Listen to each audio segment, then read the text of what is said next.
Well, what is up, ladies and gentlemen? My name is Junkyard James, and this is another episode of the Beyond the Junkyard podcast. With me, as always, is the man, the myth, the legend, Cody Marinara. My friend, how are you doing on this fine Thursday evening? Um, I hate weather. Uh, let's start there. Um, I don't like the fact that it was in the 80s and the upper 70s the last 4 or 5 days here in the land of the peaches of North Carolina, where there are no peaches. And it was beautiful. It was great. Had a nice little rain shower this morning, and now we're back in the 40s.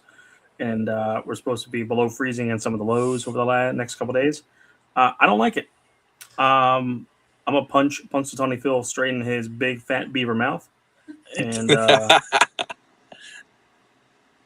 maybe give him a nice little Randy Orton punt. I don't know, but that fat chubby rodent is uh, very annoying right now. I thought we're at the 6 week mark. The spring should stay here, but it's not. So we got to deal with it for another couple days, hopefully maybe a week, and then we'll be kind of done with the cold weather. I don't know. Besides that, we're doing all right. How about yourself? I'm not too bad myself. I agree with you. This weather, I was able to most of the week drive to work and drive home from work with the windows down, letting the the, the nice weather be able to be on display. And I thought my building today at work was going to float away how hard it was raining. And that was wild. No, but it's a good Thursday, and the reason why it's a great Thursday is because we are just a few days away from AEW Revolution, one of my favorite AEW pay-per-views of the year, at least for the last 2 or 3 years. They've done really well at starting the year off well for the past several years with Revolution. So I'm really excited. The the build to where we are at now has been painstakingly brutal. For a while, I didn't even really know where a lot of these feuds were going, but we got there. The stories, for the most part, make sense, and we're going to break down that uh, the Revolution card a little bit later in the show. But first, let's do a couple housekeeping things here.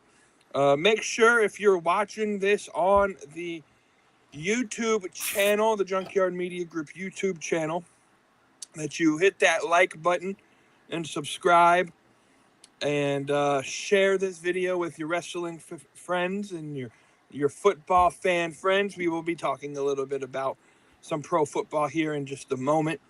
And go ahead and leave a comment. Join the conversation. We want to hear your thoughts. This is a live stream. Become part of the show. We usually try our best to mention some of the comments and as part of the show. We got to thank all of our affiliate partners: W Energy, WWE Shop, and StubHub. Check all of those links out in the description. And while we're at it, we are ourselves predicting the AEW Revolution card, and you can join the fun of the competition with the All Elite Pay-Per-View Challenge. If you are interested in joining that challenge, the link, I can send it to you after the show, or just go on to the Junkyard Media Group Twitter page It's sitting there. It's IBEJMG, and you can find the link to join. You just answer all of the questions on who you think you're going to win.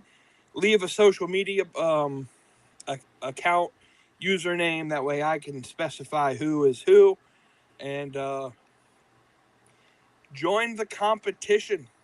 If you're not aware, at the end of the year, the top 2 competitors in this competition will face off at World's End to become the champion of the yearly competition, and a to be determined prize will be awarded to that champion. So go ahead and find that link at the Junkyard Media Group X page and join the competition, join the fun, become part of that competition. I've already made my picks in the challenge.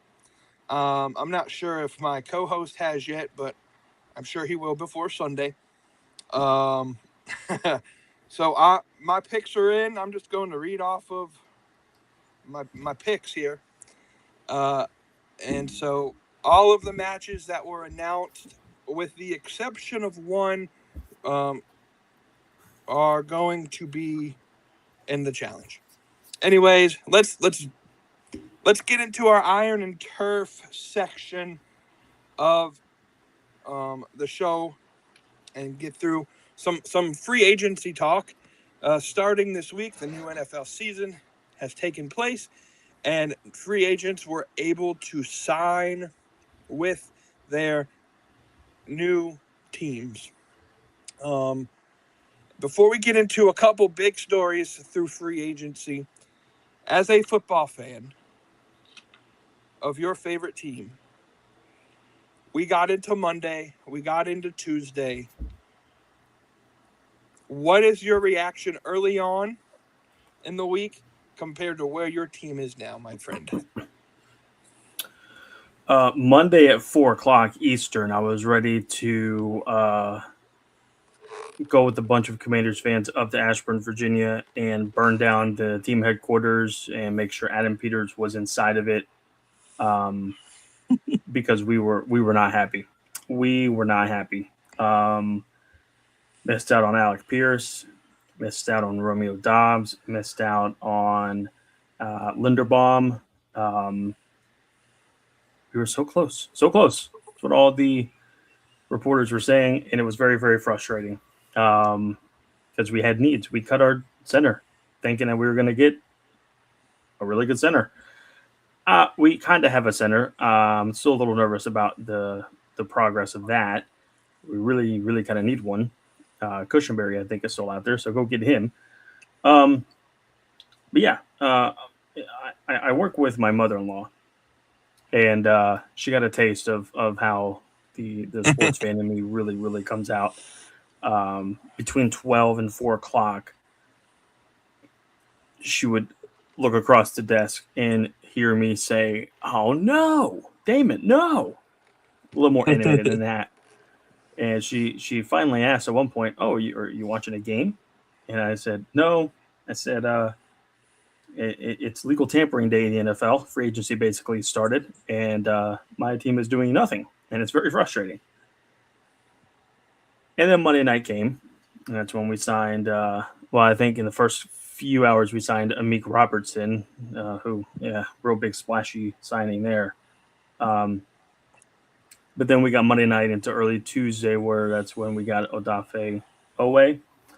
And then Adam Peters just finally decided to wake up, and maybe he was picking the vegetables out of the garden. Maybe he was, I don't know. Maybe he was getting a whole bunch of stuff to make this big, huge recipe, because AP is now cooking. He is cooking up a damn good meal. I'm very happy with what we have now done 4 days into free agency. We've got a great yak pass catching tight end. We've got a good running back. I want to say great. He's not going to be, a Derrick Henry type of guy or Saquon Barkley, but Rashad White is going to be very, very well utilized in this offense, I believe. former teammates with Jaden Daniels at Arizona State. And then, good Lord, did we revamp our defense. My goodness. I think we've got 45 defensive ends signed now and about 30 defensive tackles. We beefed up the D-line and got a really good ascending linebacker in Leo Chanel. Nick Cross, safety from the Colts. I mean, we go on down the list between Galavion Chason and I'm very happy with what we have done so far in free agency. I really want us to try to find a actual legit center, so we're not relying on Nick Allegretti to be the center. I'm not sure about that. Definitely need a wide receiver 2, possibly a 3. I guess Brandon Ayuk is going to be that wide receiver 2 whenever he gets cut by the San Francisco 49ers. We're going to sign him. Definitely want another wide receiver 3, somebody in the slot that's really twitchy, can run some really good routes, fast guy. And probably wouldn't hurt to get another good corner. And maybe just a third string running back, and I think we'd be set. And not all that's going to come in free agency. The draft obviously is a month and a half away, so some of the answers won't be met until probably the draft, and maybe not even after that. Maybe until OTAs or early training camp. Some of those post June 1 cuts will be happening by then. Some roster spots will be freed up once you kind of get into training camp too. So, yeah, compare 72 hours from Monday. Commander Land is very good right now. We are in a good spot. We're happy with our GM. He finally made some moves, and I've already placed a bet on DraftKings that we will have more than 7.5 wins this year. Now, what's going to happen is everybody's going to get hurt, and we're going to have 2 wins. So that's our luck. But yeah, feeling very good. What about over there in Buffalo Land?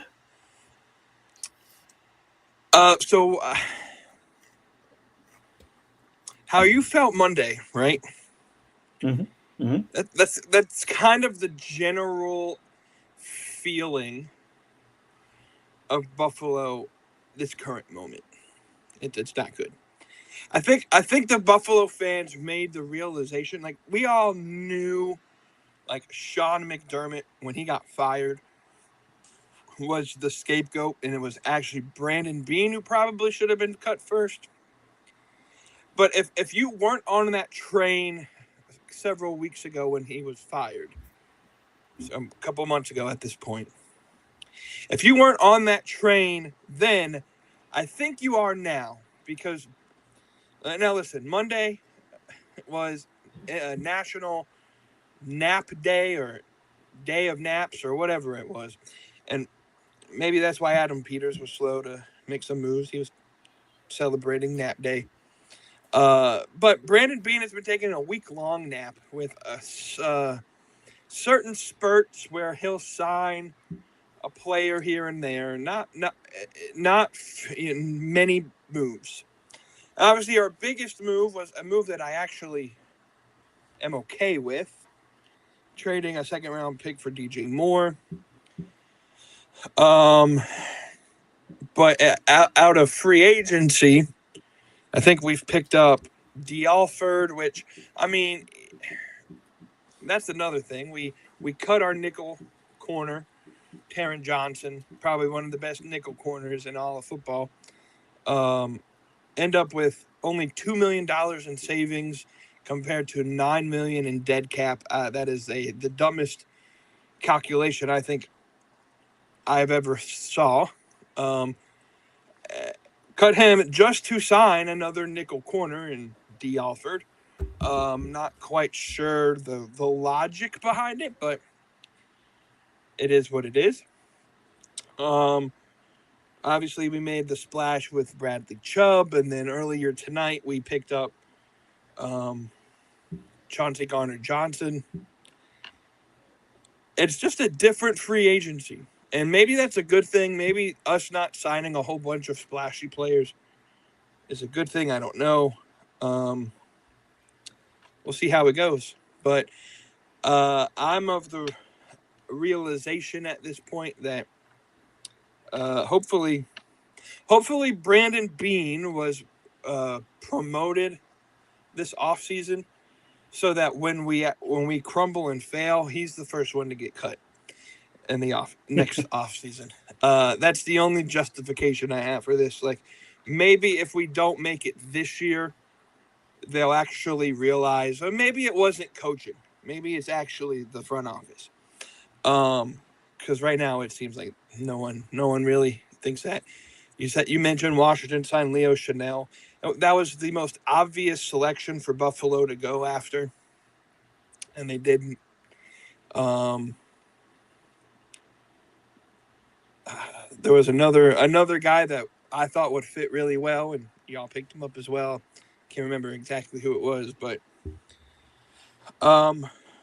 yeah. I spent a lot of time on Monday yelling at my phone because if we weren't signing someone, we were probably losing someone. We lost some really good players to free agency this year. But not as bad as the Philadelphia Eagles. I mean, they lost a ton of players this year. Not as bad as the Chicago Bears. I don't know if you know this. Their entire starting secondary signed with other teams this year. The Chicago Bears have a completely different defensive backfield starting this season. So it'll be an interesting next couple of weeks leading up to the draft. I think we did some good, but we didn't do enough. The last big free agency story that I think I want to touch on is the scenario between the Raiders, the Ravens, and the Max Crosby trade. So Max Crosby was originally traded from Vegas to Baltimore for, what was it, 2 first-round picks, I think is what it was. So Crosby becomes a Raven. Crosby comes out and says he's always wanted to be a Raider for life. He'll always be a Raider for life, but he's basically excited to be a Raven, and let's get to work. Meanwhile, I think everybody should have known, or if they did their due diligence on his Max Crosby social media pages, would have known that Max Crosby had surgery on his knee 3 weeks ago, I think it was. Well, fast forward to the day where the trades, or the night before trades become official, during this legal tampering period. And Max Crosby comes in and does his physical for the Ravens. And something apparently popped on the physical. And the Ravens said, we don't want to do this deal. And so they completely back out of the Max Crosby deal. Now, granted, the Vegas Raiders had no clue this was going to happen. And the period of the 24 hours in between the time the trade was agreed upon to the time they backed out of the deal, they had spent like $293 million on players. They were the ones that got Lindenbaum. They got Nakobe Dean. They got just a boatload of really good players. They traded for Taron Johnson with the Bills. And so they're kind of in this hole here, and now Max Crosby's going back to him. I mean, to the to the rich go the spoils, right? I mean, and when this came out, my first reaction was, what the hell is going on? Like, this reminded me of in the NBA when Charlotte tried to trade Mark Williams to the Lakers this past offseason. And like he failed his physical there, or the NBA didn't let the trade go through. Like, it was that kind of thing. But this seemed a little bit more like nefarious. And I still feel like there were some nefarious intentions here. Considering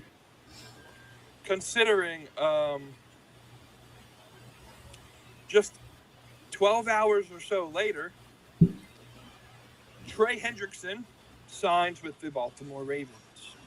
Now, before I give my thoughts on this, what are your overall thoughts on this entire ordeal?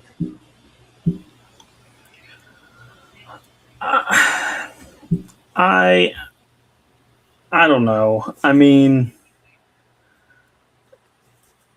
once I saw the whole, hey, the Ravens had all the information that they needed.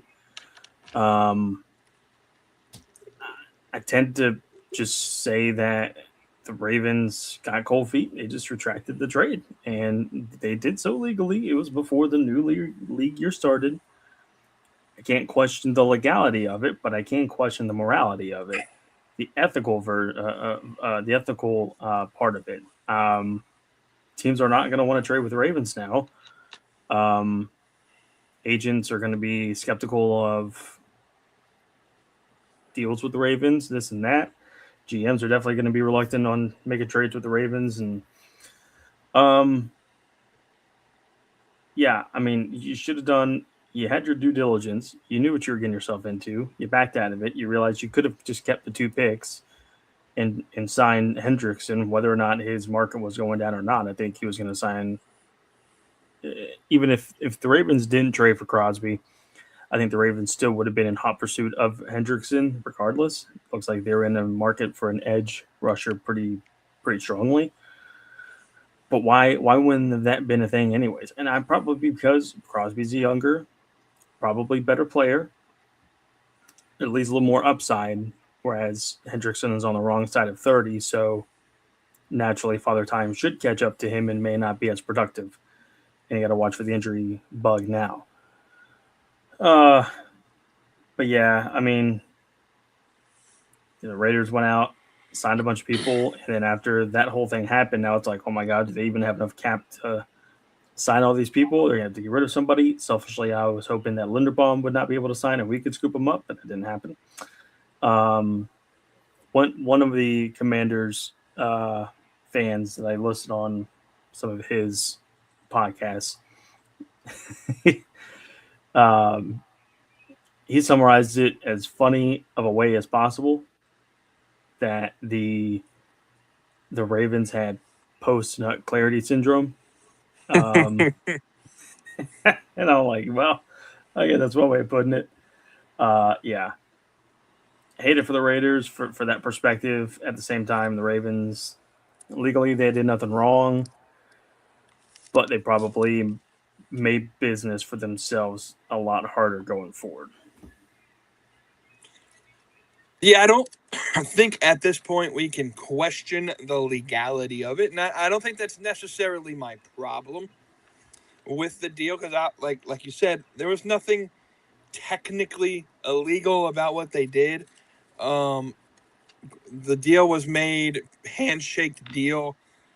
No pen and paper were put together until couldn't come together until Wednesday. I think my problem is they did have a handshake agreement, and it's almost as if like you shook my hand and then you're going to basically turn your back on the deal. And I don't know. It's just here's what I saw. I think they see is the projection for Trey Hendrickson was he was going to make over $30 million a year. That was his market value prior to Monday. And so I think the Ravens said over the weekend, "Hey, we can get Max Crosby. He'll be cheaper than $30 million. And it's going to be worth 2 firsts, but hopefully with Max Crosby, they're late first round, basically early second round picks anyway, so they won't matter for next year. And then I think they would have given up this year pick 14 or whatever it was. That would have been fine, I think, for them until they saw on Monday that Jalen Phillips got $3 million and that there weren't many other teams willing to pay $30 million plus for an edge rusher. Now, I think the Panthers, because of their cap situation, were maybe the only team willing to pay $30 million plus, and they decided to use that money on Jalen Phillips over Trey Hendrickson. So as the week progressed and Monday turned into Tuesday, Trey Hendrickson still hasn't agreed to a deal. And I think the Ravens, obviously, they're in legal tampering. So, yeah, you traded for Max Crosby. But, I mean, there's nothing stopping them from talking to Trey Hendrickson's people. It's legal tampering. Well, hey, what if we paid you this amount? And see, the story that they're saying is they were trying to get Crosby and Trey Hendrickson. And Trey Hendrickson said that when he signed, he thought it was him and Crosby working together. But see, that doesn't make sense, because if that was the case, why back out of that trade with the Ravens? That's why I think there's some nefarious stuff going on. I think he failed his physical. I don't think that any team would pass him on a physical. He's 3 weeks post-op. He's obviously not ready to do any football-related activities. I think his doctor would not pass a physical. I think the prognosis was he's 1% better every day. He's going to be ready by the time he needs to report for OTAs. Regardless, they see Trey Hendrickson's value dip a little bit, and they thought to themselves, we can pay him what we would have to pay Crosby anyway, and we can save our first-round picks. I mean, that's good business. I won't lie. It's good business. It's sketchy business. It's risky business. Reportedly, I think it was Tom Pelissero had mentioned that he's heard from certain agents that they'll never do another deal with this Ravens front office ever again. I think there are going to be some teams that are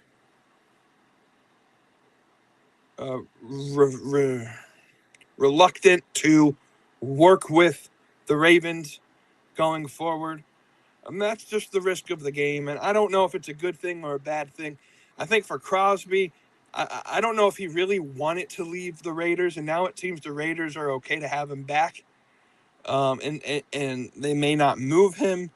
And we'll see how it goes. I think it's sketchy. I'm not a big fan of what the Ravens did. I do think that the NFL should at least do their due diligence and just make sure that there's no funny business going on. Not saying anything nefarious like that did happen. I just think it's better to be safe than sorry. That's a bad precedent to set, to just let teams do this with no repercussion.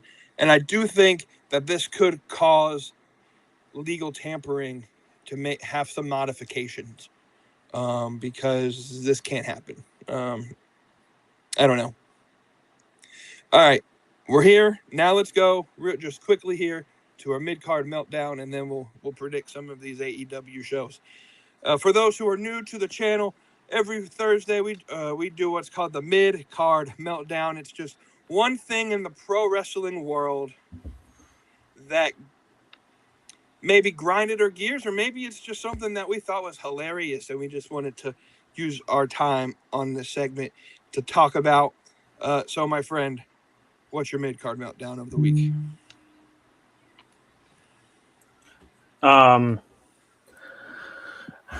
To me, I think it's hilarious that people make fun of, WCW 2000 and how awful it was and this and that. And we probably got the worst segment you could think of with the whole masked assailants running around the ring like, I don't know.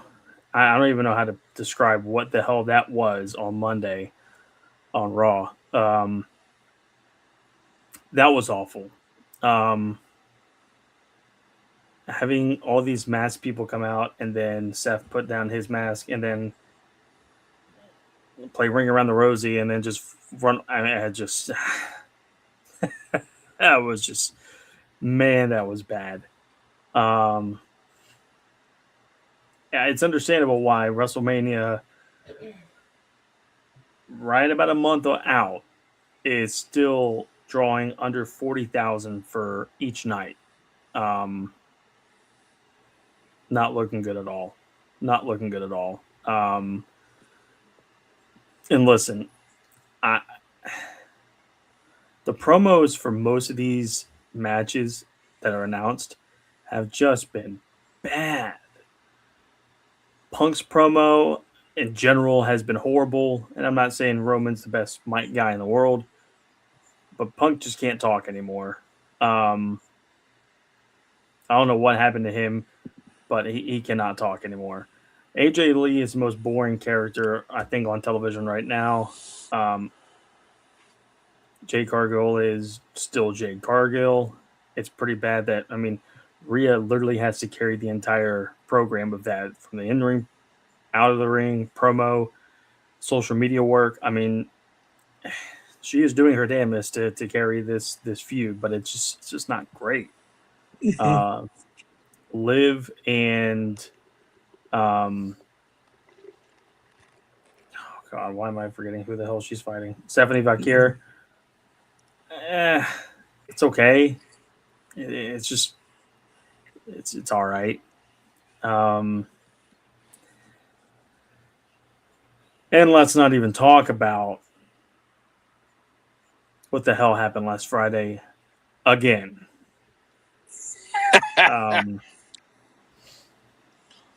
Yep. WWE is literally worse than WCW 2000 at this point. It is. Flip-flopping the title twice in 2 months leading up to your biggest show of the year on random SmackDowns for no reason does nothing for me. Cody hasn't really drawn as much as they probably think he has. Like I said, both shows are still under 40,000, and we're a month away from WrestleMania. Yep. Cody is now getting the AEW treatment where fans are starting to turn on him because they're tired of him. When you push a guy so damn much and it makes no sense, fans are rightly going to revolt against it. He may have gotten a decent pop live in the crowd, and that's fine. But when the crowd is mostly filled of preteen, kids, and early adults who that's all they know is WWE, of course they're going to suck it up. That's why they love Danhausen, because he's the most goofy, comical character in the world. That's why he's a perfect fit in WWE, by the way. But my God, why do they treat Drew like shit? Just why? Why can't the guy have a legit title run? If he's going to drop the title at WrestleMania, make it a triple threat match. There's no need for him to drop the title 5 days after Elimination Chamber, 6 days after Elimination Chamber. I've never seen a more spoon-fed guy. Maybe John Cena and Hulk Hogan. I don't know. Cody Rhodes lost his WWE title, got eliminated from the Royal Rumble, lost the Elimination Chamber match, still somehow gets a world title shot 6 days later and wins the belt. What in the hell are we doing? I mean, if AEW did something similar to that, holy shit, that company would be burned to flame. Yep.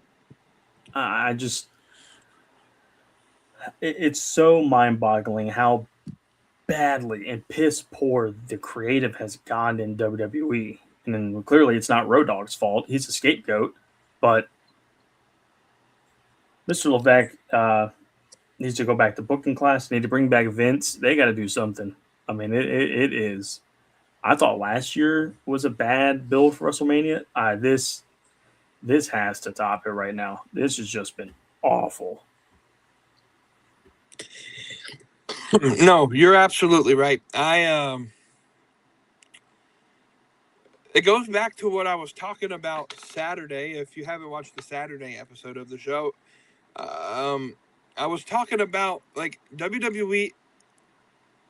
They feel in their mind that they're always going to be number one, and so they feel like they can just kind of relax and do whatever, and no one's going to beat them, and AEW is never going to come close, and they can just get complacent with the storytelling.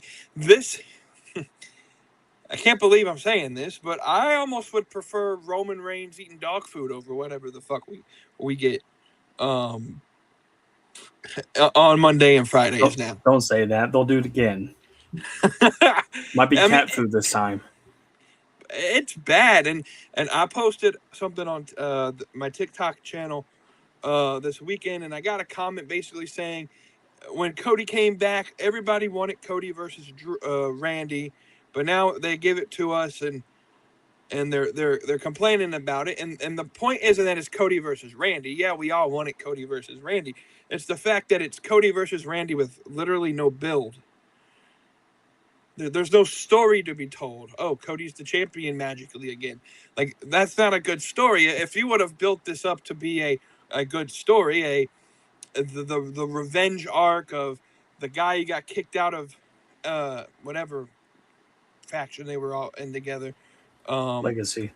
The man that got kicked out of Legacy, and maybe it would have, and it was trying to get his revenge or whatever. That would have been great. But just to throw, Randy Orton won the Elimination Chamber, and Cody won a random match on a Friday to get a world title. I don't know. That's just not that's not good enough for me. Like, I've been a wrestling fan for long enough. I expect better from either company. Like, I'm not a big fan of, especially on big pay-per-views, just throwing just nonsense at me and you expecting me to think it's good. For me, I think the biggest, most hilarious thing that I've ever seen or read was the story that came out, I think it was yesterday, that ESPN announced that they're no longer going to do their letter grading on pay-per-views for WWE pay-per-views anymore. With the idea being that WWE pitched a fit because they were not grading them as good as they felt like they should have. And that's just like, that's the state of the WWE. Is they thought that they could buy themselves good press. And ESPN is feeling like, oh, we're going to be fair and balanced here. And it started with the the end of the year awards in 2025 when, I mean, AEW in every category on every company that did an end of the year, AEW wiped the table. WWE won very little awards in 2025, including ESPN stuff. And so we get to this stuff now, and now they're no longer going to give a letter grade on how pay-per-views do because they've been giving them a lot of very bad grades here recently. And instead of WWE saying, maybe we take this as a way to build, like, oh, maybe we're not doing good enough, they throw a fit because they feel like they're being graded too harshly. I don't know. But there's a reason they're not selling out WrestleMania, and I already know it's going to happen. When the Wembley tickets go on sale in 2 weeks for All in London, the pre-sale there, they're going to get a lot of tickets sold. They may even sell out, and I think they might hit 65,000 for that show by the time it goes. That's a fair guess. I don't think they'll do the 81 again. I don't even think they're going to put 81,000 seats in that arena open. But you already know WWE is going to push the combined 2-day attendance and say that they had like 150,000 people there. And you know it's going to be a bullshit lie because they're struggling right now to sell tickets for WrestleMania, the biggest show of the year. And it's, like you said, bad booking, no storytelling. And ESPN don't even want to give you a good grade, and they pay you bajillions of dollars to put their show on their platform. So yeah, that's that. Let's get to what everybody came here for, though, and that is the AEW Revolution Predictions. The card, from what I see, is basically filled. I don't think they're going to put any additional matches on here. So kudos to Tony Khan for that. We're going to pull these up. I built this last minute spreadsheet here. All right, here we go. We'll start with 0 hour because this is a question on the pay-per-view challenge. The question is, will Ricochet retain his AEW National Championship? I'm going to say yes.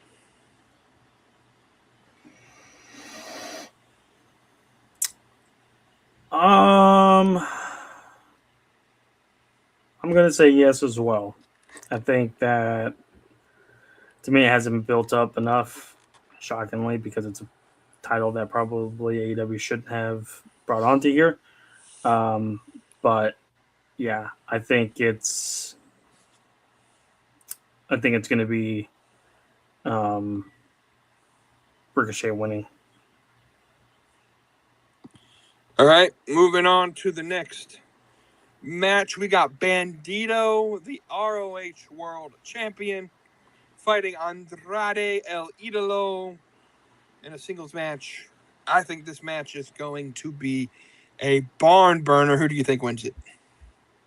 I'm gonna go with Andrade. It's a non-title match, but I think that this creates Andrade to beat Bandito and continue his hot streak in AEW since coming back, and fight Bandito for the ROH World Title at whenever the next ROH pay-per-view is, whether it's Death Before Dishonor or Supercard of Honor, something like that. I think, or even Global Wars.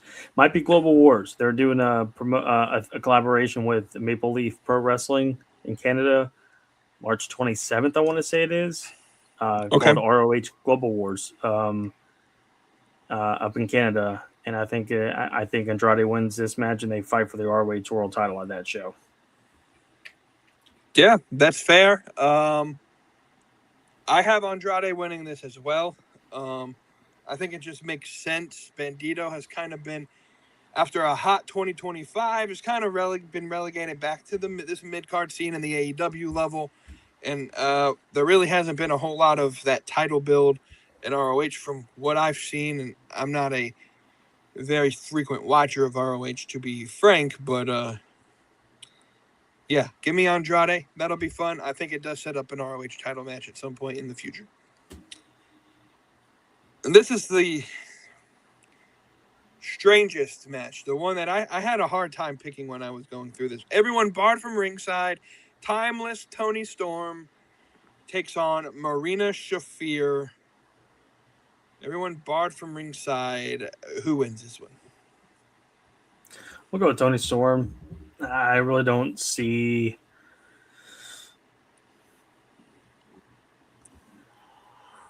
Don't see why either one of these have a full reason to fight.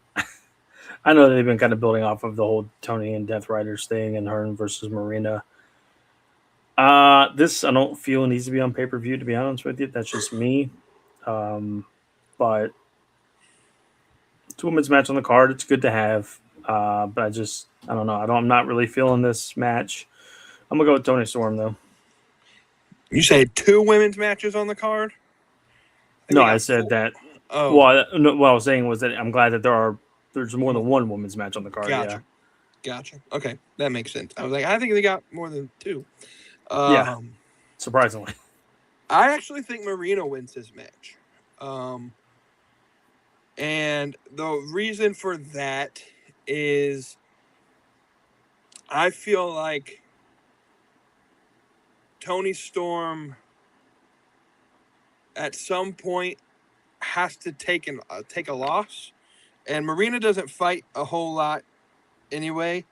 I feel like it could be one of those matches where, yeah, everyone's barred from ringside. Maybe we get a funny ref bump and some mischievous circumstances arise, and Um, I feel like they're going to continue off this. I don't know if this is necessarily where the story ends with Tony Storm and the Death Riders, or where it goes from there. Maybe the Death Riders introduce another female member or something. I don't know. I just, for whatever reason, when I was going through this match, it just made more sense to me for Marina to win than Tony Storm. Remember a year ago at Revolution, Tony Storm and Mariah May put on probably one of the best matches in AEW women history. So maybe we don't think enough of this match now, but maybe we could say the same thing with this one. I don't know. I kind of agree with you, though, that this could have been the 0 hour match, I think, for the women. I'm not a fan of the TBS title on 0 hour between Willow and Lena Cross, and then to have them both fight for the tag team titles on the main card. You could have done that a little differently, but I'm okay with I guess the match being here. I would have put it on 0 hour. The fact it's on the show, give me Marina to win it. This is your favorite match, right? Swerve Strickland versus Brody King. LA is going to be sexually inundating some ice. Loud and proud in LA on Sunday. Swerve versus Brody King. Who do you got winning this one? Sort of Strickland. I'll never say Brody King's going to win a match. I picked Swerve as well. And I think here's how I'm looking at it, and I don't want to spoil the main event, so I won't go all the way in. At some point in time, this match has to lead to one of these two men being a legitimate title opponent. They have to get back into the title opportunity. I could see Brody King winning.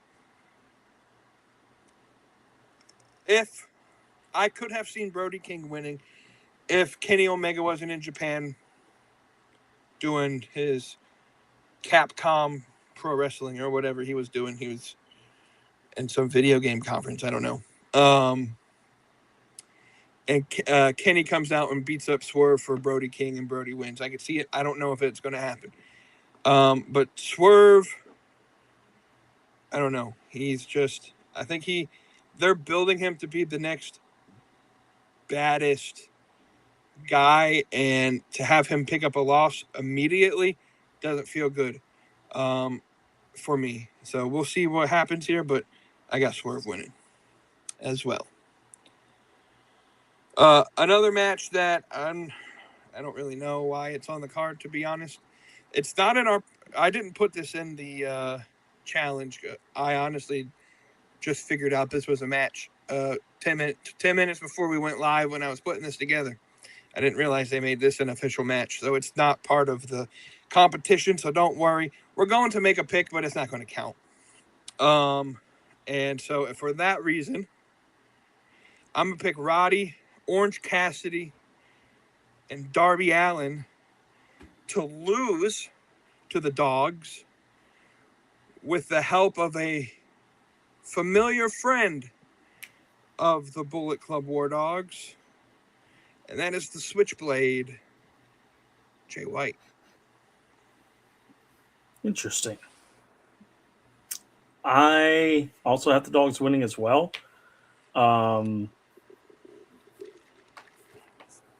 I can see Jay White coming back and helping him win. I think just by the shillelagh and all that stuff, something's going to come into play to where the Dogs gain the advantage and win over the faces. So I'll go with the Dogs as well. All right, we got an AEW World Trios Championship match. The Don Callis family of Okada, Kyle Fletcher, Mark Davis, taking on Mystico and Jet Speed for the Trios Championship. Who wins this one? We'll go with the Don Callis family. I don't see a reason why they have to drop the belts already. So I'm gonna go with Don Callis family. Yeah, the fact that they're just throwing some rando with jet speed just to give them a match makes me feel like Don Callis family wins it. I do think that at some point in time, this is going to lead to jet speed splitting up and having their own feud. This may be the start of that feud brewing. I think the Don Callis family retains the trios belts, and hopefully we can have a legitimate trios reign and not have just a bunch of trios champions that don't do anything with the belts. We can hope and pray, nice. right? That'd be nice. And the next match, I talked about it earlier a little bit. The AEW Women's World Tag Team Champions are on the line. Willow fights Lena Cross on the pre-show, 0 hour. But the Babes of Wrath take on Megan Bayne and Lena Cross for the tag team titles. Who wins it? This is actually a really tough one to call because of the fact that Willow and Lena fight on the pre-show. Man. I'm going to actually say that Megan Bayne and Lena Cross are going to win. I think this is where the reign of the Babes of Wrath tag team titles ends. I've been saying that I think that Mega Bad, whether it's Penelope Ford and Mega Bayne or Lena Cross and Mega Bayne, they just need a push. They need to keep going with it. It's about time that they actually push Megan Bayne to where she wins a world title. Lena Cross looks to be impressive as well. This would be a perfect time for them to let the heels win it and let the chase for the baby faces start for either the Babes of Wrath again or another team. But I'm going to go with Megan Bayne and Lena Cross to win the Women's World Tag Team titles on Sunday. Yeah, I agree with you. I think Megan Bayne and Lena Cross win it here only because I think. Well, here's what I'll say: if Lena Cross wins the TBS title on the pre-show, then the Babes of Wrath win the tag team belts. I don't think that happens though, and so I think Megan Bayne, Lena Cross will win the tag team belts simply for the same reason. There's not enough heel tag teams at this point to keep feeding the Babes of Wrath anybody new, but there are a few babyface tag teams, one being the Iconics, or the Inspiration, I guess is what they're called in AEW, and two being the Brawling Birds, that I would consider them baby faces. That you have a couple new baby faces that you can feed to Megan Bayne and Lena Cross, and have these titles kind of actually mean something again until you can build up your next heel tag team, Sisters of Sin, if you want to do that. Or there's a couple female tag teams in ROH that maybe you thinking a little bit could get called up. There's just not enough heels to keep the Babes of Wrath going. So for that reason, Megan Bayne and Lana Cross will be your new AEW Women's World Tag Team Champions. A prediction of mine. Megan Bayne and Lana Cross are going to win it and hold it until All in London, where the Brawling Birds win it from them. I like it. And I like this match. Jon Moxley versus Konosuke Takeshita in an AEW Continental Championship match. The stipulation, no time limit. Who wins it? I'll have to go with Moxley on this. I don't think we really need to give Takeshita the Continental title right now. I think that Moxley needs to continue that Continental title, give it a little more prestige, give it a little more meaning than it has been in the past 2 years. I think, not to say that Okada wasn't a good champion, it's just because of the circumstances that follow with how little he defended it. Moxley is doing a good service by having this belt being defended quite often. here since he's had it, and I'm gonna go with Moxley to retain over Takeshita. Yeah, I agree. I think Moxley retains. Your Continental Championship match, that title is now kind of one of the newer workhorse titles, and with Takeshita, sometimes being in Japan or fighting in Mexico or fighting in whatever other company he has dual allegiances with. I don't know if it would make sense to give him the Continental title back. I think Moxley is doing a pretty good job with the Continental Championship, and I don't see no reason at this point to give it to Moxley. I think what happens is we're starting to kind of slowly see the babyface transition of Konosuke Takeshita, and so he's going to be left with an opportunity to kind of do some heelish things, and he's going to not do it, and it's going to lead to him losing, I think, here, eventually getting kicked out of the Don Callis. Don Callis family. Yep.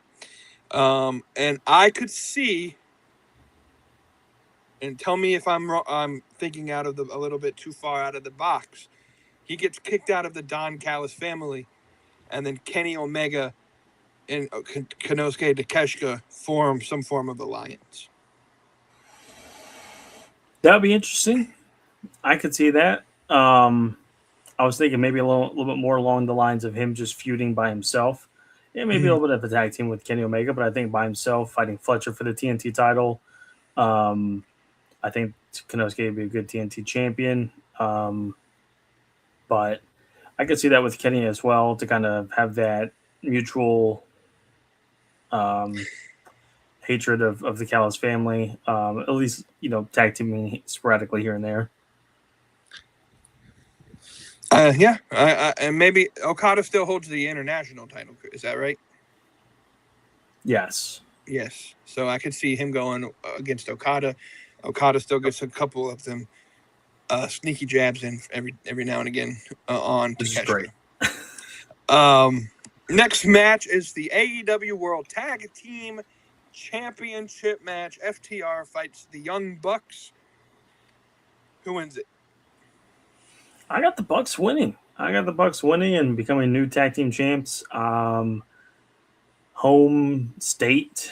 I think the face Bucks, have been pleasantly represented and welcomed. And I think that they get the World Tag Team titles again and do a face run with them. And yet another great match with FTR and the Bucks. But I'm gonna go with the Young Bucks winning.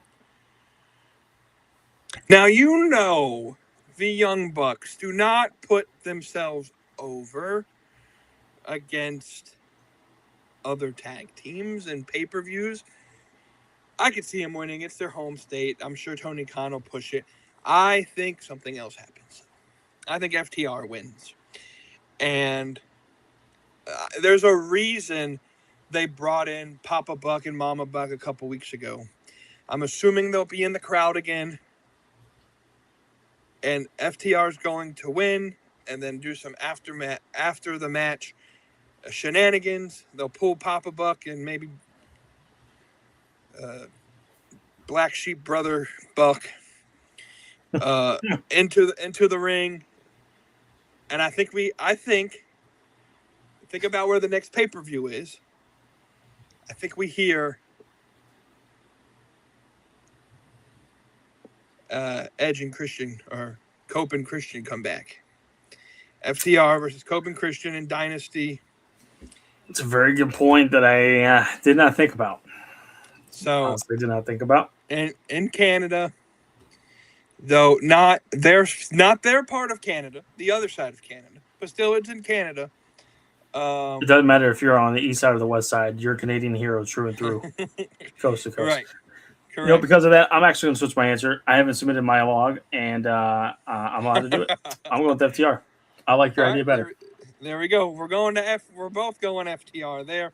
He hasn't submitted it yet, and even if he did, he still has until 7 on Sunday to edit his submission. So, all right, let's go to the next one. Can Stokely Hathaway, though, just leave the fucking rolling chair? It's been the longest gimmick here. I mean, good God. Stand up, son. Yeah, stand up. Maybe he miraculously gets healed. It would be funny as hell if he pulled the Kevin Nash stick from 1999 in WCW, where Nash had that fake broken leg, and he like lifts the blanket up and he stands up, and then that'd be great. Yep. Can we do that, please? Can we recreate that? That'd be great. Have a All double right, cast and just stand up. Right. The AEW Women's World Championship, 2 out of 3 falls. Tekla versus Chris Statlander. Remind me again, is this just a standard 2 out of 3? It's not like first fall is this, second fall is this? As far as I'm aware, just a standard 2 out of 3. We'll go with Tekla. I see no reason why they would have her drop the belt this quickly, and back to Statlander at that. Whether Scissors of Sin come out, help her, something along these lines, but I think Tekla will retain the Women's World title.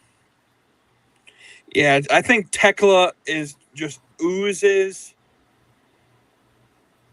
aura. Is that the word the new generation uses? I don't know. I'm kind of old. She's just everything you want to see in a pro wrestler. Everyone saying that she can't cut a promo, she's done very good the last several weeks. And yeah, I think Tekla retains. It wouldn't surprise me if Tekla won 2 falls to none in this match and just gets that dominant victory there. It wouldn't make any sense to give it back to Statlander. So too early in the reign. I think she's too valuable and she's in a spot where it would detrimentally hurt her momentum if you were to pull the belt off of her. Give me Tekla. I think Tony Khan loved Tekla from the beginning, and she's going to get a lengthy title reign, I think. I wonder who challenges her next, but that's for the Dynasty prediction show. For now, Tekla wins the 2 out of 3 falls match. And ladies and gentlemen, that brings us to the main event of the evening.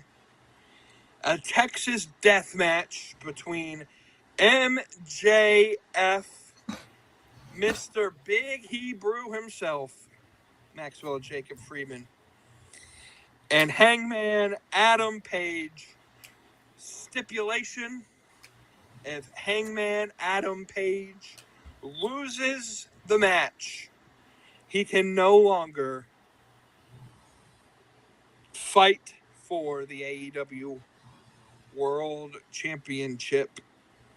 Cody Rhodes himself. Who wins it? MJF. MJF's retaining. Yep.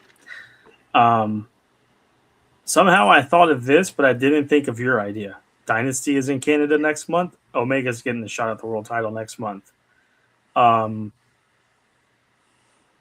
I think we get to.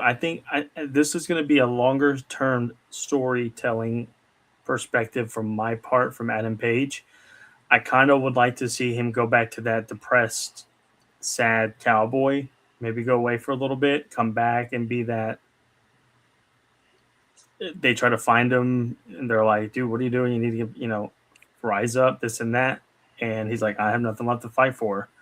I lost." And somehow they get him back into the ring, this and that. I think ultimately it will lead to a culmination. Maybe not MJF, maybe not right now, maybe next year, maybe 2 years away, something like that, to where it is okay, let me fight for the world title. Nope. Remember that stipulation you had a couple years ago? You can't fight for the world title anymore. Please let me fight for the world title. Please let me. Nope. And whoever the world champion is, it's got to be a heel. Keep saying no. And then finally Adam Page says, "Well, the only thing I got left is my career.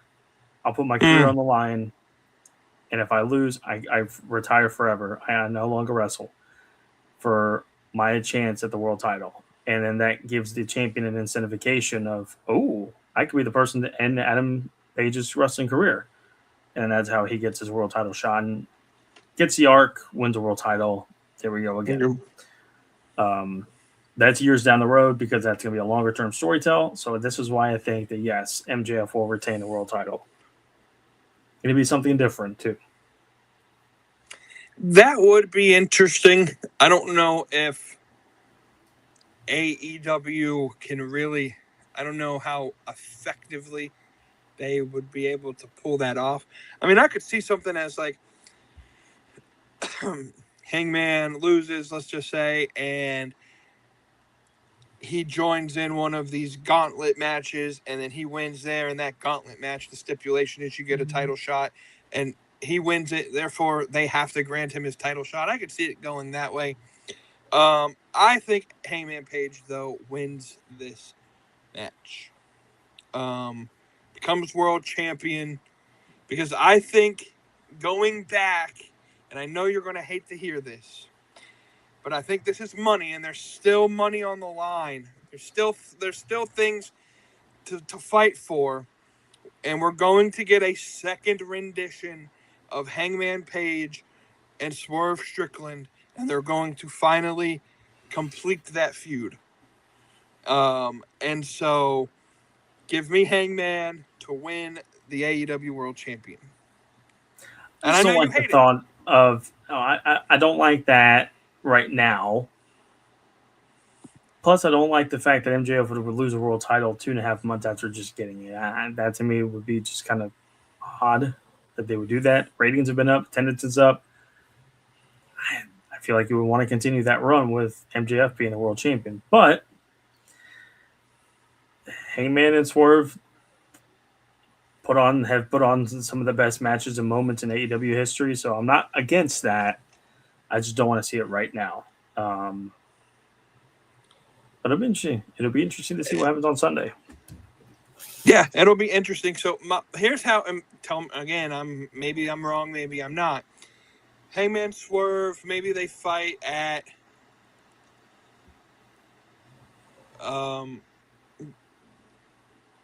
I guess you could say Double or Nothing, maybe. I don't know when they would start this feud per se. But at some point, Ospreay is going to come back. And when we left, it was Hangman. It was Ospreay and Swerve and Hangman, triple threading. Those were the big three guys. And Ospreay had to go get surgery. Swerve had to go get surgery.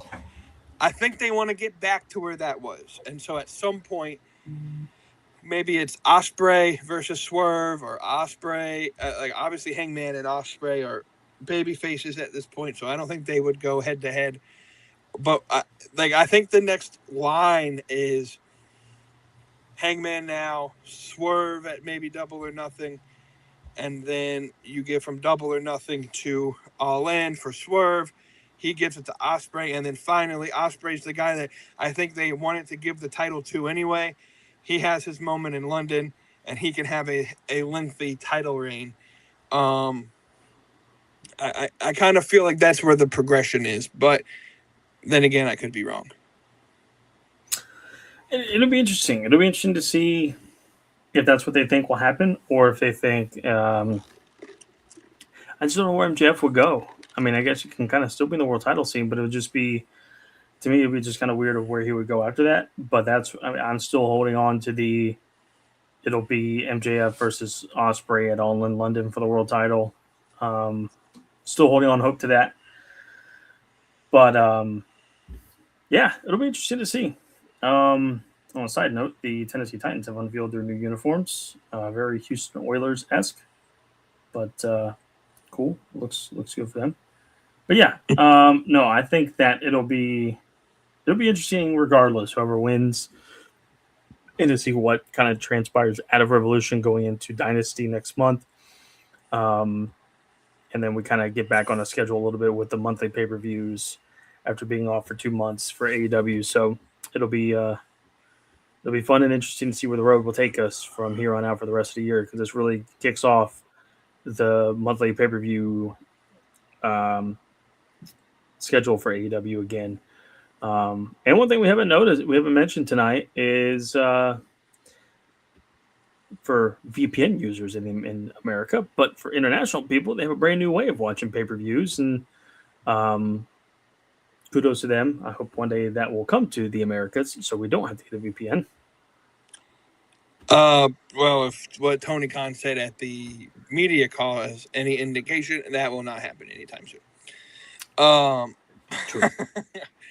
He basically said it's for the international market, and he doesn't want to disrupt anything that they're doing on the American media side. So, Which is fair. Fair enough. We'll see how it goes. I have a VPN, and I have my AEW.com.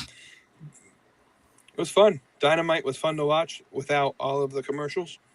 And so still haven't gotten any inclination as to what has happened to Excalibur, why he wasn't on commentary last time. I heard he was sick, but that was never confirmed, I don't think. So just weird how they never once brought that up on commentary. They didn't say anything about it, so that was interesting. Though I would not be mad if they kept Ian Riccaboni and Bryan Danielson as a two-man team on Dynamite, because we could use some fresh noise on Wednesdays. Yeah, I guess last question that I have. We have this on the pre-show. We have this 21-man battle royal thing for Ricochet. Obviously, I think Ricochet retains. Who is more likely for you to debut or return in this battle royal?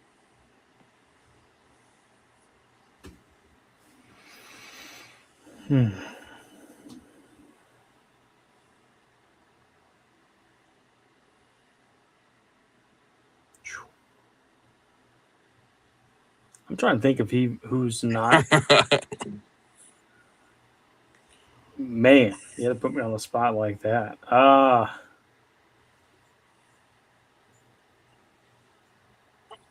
Man, I don't have an answer at the moment. Give me your answer. Maybe it'll spawn something in my head. Yeah, I got a few. So if Jay White doesn't show up with the dogs, I think Jay White could show up here. I think there's a good shot maybe Wardlow shows up again. I think he's still an AEW wrestler. I think Joe shows up. Maybe Joe. It's in California. I can see Joe. Yeah, that maybe. I think if there's any, if there's any WWE wrestler at the end of their contract, I could see them showing up. Maybe AJ Styles. No, I'm just kidding. What a weird spot to show up. I think the big reveal, though, in all honesty, is I think this match is going to be. They've done this thing the last couple of pay-per-views where the 0 hour has bled into the 8 o'clock hour. I think this is going to be that moment, and it's going to be 7:59 when the last guy shows up, and I think it's Will Ospreay. I think Will Ospreay shows up. His entrance plays at 7:59. By the pay-per-view, you can see Will Ospreay at 8 o'clock. They finish the match. Will Ospreay, Ricochet, I don't think center of the ring. No? No. This would be a weird spot for him to return. Because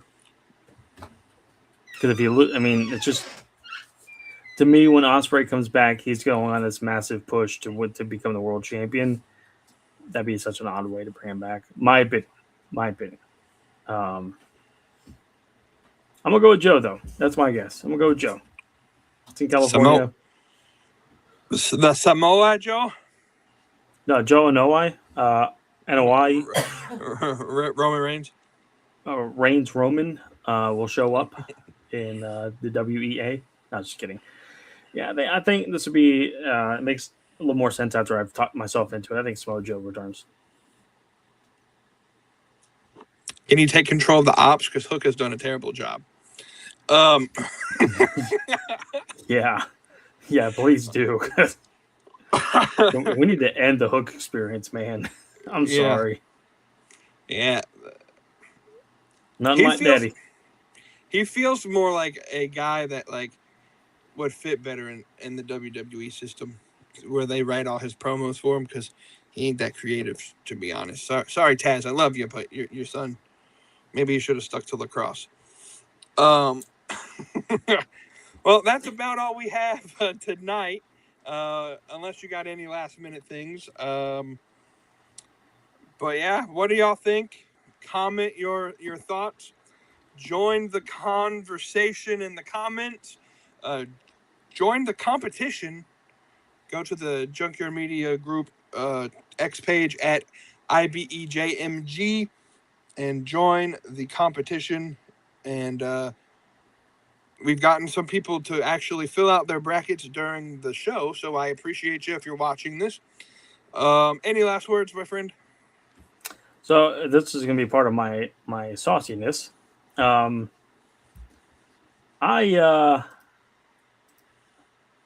want to make sure people understand that I'm not lying when I said what I said, and to kind of keep an eye on things.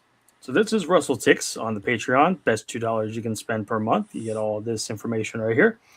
7 hours ago. Okay. So that's what, 3:00 Eastern ish. This is for WrestleMania Saturday. 37,000 tickets, 520 have been distributed. Okay. You see this number right here? A year ago, 60,151. They are 23,000 ish away from this number. If they sell 23,000 tickets in 37 days, I have to come up with what I will do, but I will do something crazy. That's Saturday's show. Let's go to Sunday. 38,470 distributed as of 3:00 Eastern today. A little bit better than Saturday's show. They drew 61,389 last year. Again, about 23,000 away from that number. And if you can see, for both shows, they have lowered the standard admission ticket from $228.35 to $177, a $50 decrease. Let's see if that has any sort of effect on getting 23,000 people into WrestleMania 42 this upcoming 38 days away.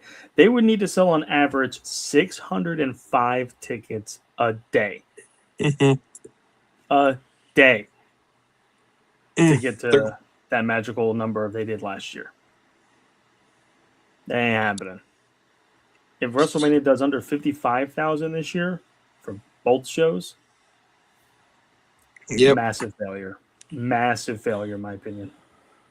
It makes you wonder how much they would have sold had they not moved it from New Orleans, kept it in New Orleans, and didn't bring it back to Vegas 2 years in a row.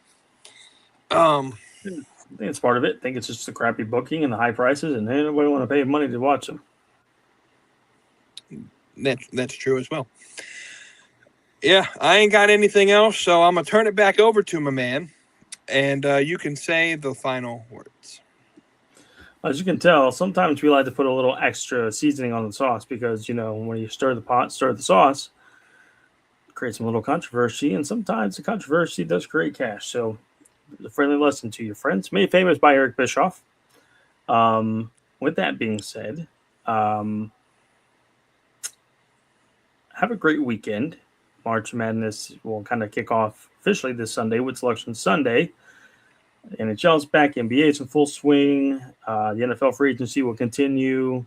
World Baseball Classic will be finishing up. Been a great tournament so far. I really love the environment, the energy that the games have brought. Speaking of saucy, that Italian club, they're bringing. Yeah, listen, man, they bring in the sauce. They beat the Americans now. Here we go. Here we go. Don't doubt the paisanos when it comes to little stick and ball action. All right, let me tell you something. We like a little stick and ball. Why do you think we like spaghetti and meatballs? You got the noodle, you got the ball. Come on now. Yeah, and of course you got your racing action as well. I feel like I'm missing something. I'm sure I am, but wrestling as well. Revolution this Sunday, March 15th on pay-per-view, HBO Max, or get your VPN and get it in my AEW for however much. Not advocating for that. I'm just saying you can do it. And while you're doing that, go ahead. I said I'll advocate for it, so do it. NordVPN, if you could sponsor the show, that'd be great. We appreciate that. I'll make the phone call. Yeah, please do. Please do. Have my people call your people. That's what I say. Not my chair, not my problem. Yeah. I think that's all I got. Create your biggest bowl of sauce in some shape or form, friends. Watch a little bit of wrestling this weekend. Watch sports. Have fun. Enjoy whatever weather you have. Hopefully it's warm. Hopefully we get warmer weather too. And hopefully your predictions go well. Get them in by Sunday at 7 o'clock. I just put mine in. Hopefully you guys will too. And the prize at the end of the year. It's going to be good. I promise. I promise. So with that being said, stay saucy, friends. We'll see you next week. This is wrestling without the filter.